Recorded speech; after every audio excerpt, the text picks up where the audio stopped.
আজকের recipe chicken কান্তি। তাহলে চলুন শুরু করি। আর ভিডিওটা কেউ কাটবেন না, দেখবেন, ভালো লাগবে। নমস্কার বন্ধুরা, কেমন আছেন সবাই? সোমা ব্লগে সবাইকে স্বাগতম জানাই। আজ বানাবো চিকেন কান্তি। তাহলে চলুন রান্নাটা শুরু করি। প্রথমে এখানে নিয়েছি দারচিনি আর এলাচ, শুকনো লঙ্কা, আর এদিকে নিয়েছি দুটো তেজপাতা, আর রয়েছে জায়ত্রী আর গোলমরিচ আর জিরে। এটা একটা শুকনো খোলায় ভেজে নেব প্রথমেই এটাকে। তাহলে চলুন, তাহলে গ্যাসটা জ্বালিয়ে দিয়েছি। এবার এই কড়াইতে এই মশলাগুলো দিয়ে দিলাম। এবার এটাকে কি করব, ভেজে বেটে নেব, গুঁড়ো করে নেব আর কি। আর এদিকে একটা মশলা করব, আদা, রসুন আর টমেটো। আর এই তেলে দিয়ে দিয়েছি, তেল গরম হয়ে গেছে। এবার তেলের মধ্যে দিয়ে দেব শুকনো লঙ্কা আর তেজপাতা, আর দিয়ে দিয়েছি পেঁয়াজ। পেঁয়াজটা ভালো করে আমার ভাজা হয়ে গেছে। এবার দিয়ে দিচ্ছি অল্প করে লবণ। আর এবার দেব কিছু মশলা বানিয়েছিলাম, সেই মশলাটাকেও দিয়ে দেব, যে মশলাটা বানিয়ে নিয়েছিলাম। এবার দিয়ে দেব সেই মশলাটা।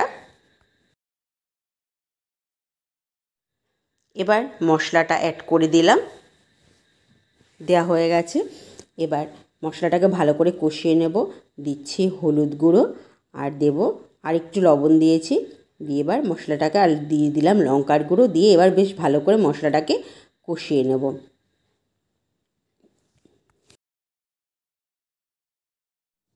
মশলা বেশ এবার কষানো হয়ে গেছে। এবার দিয়ে দেব চিকেন, সেই ধুয়ে পরিষ্কার করে রেখেছিলাম সেই চিকেনটাকেই এবার দিয়ে দিলাম।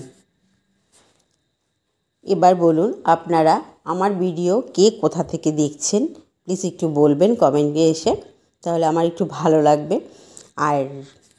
আর আমার ভিডিও কীরকম লাগে আপনাদের সেটাও একটু প্লিজ জানাবেন। আর আপনাদের সাথে কথা বলতে বলতে আমার চিকেনটা কষানো হয়ে গেছে, জলও দিয়ে দিয়েছি, বেশ ঝোল ফুটেও উঠেছে।